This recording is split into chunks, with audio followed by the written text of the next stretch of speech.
Hello there, welcome to the video. In this video, I'm going to show you how you can use a command prompt window to get your IP address. Now I'm going to head over to command prompt and we're going to type ipconfig. Click enter.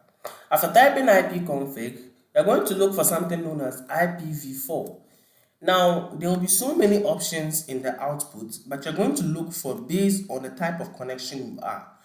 Basically, I'm connected to my VM network adapter, so we can see my IP address. So wherever you see the IPv4 address, that is your IP address. So currently right now, I am not connected to any network.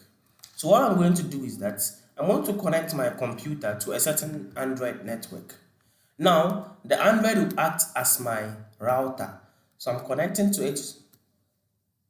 Basically now, I'm now connected to the Android. So what I'm going to do is that I'm going to type ipconfig again. Then I'm going to look for my Wi-Fi adapter card. This is my Wi-Fi adapter. This is my default gateway. This is my IP address on the network. This is the number, my IP address. Now, if you want to get more information about your computer based on the network, you're going to type this simple command, ipconfig, to dig deeper, /all. When I type ipconfig /all, it's going to give me not just my IP address, my host name on the network, the type of node I am, my network adapters and their MAC addresses, basically almost everything about my computer in a network sense. Thanks for watching the video.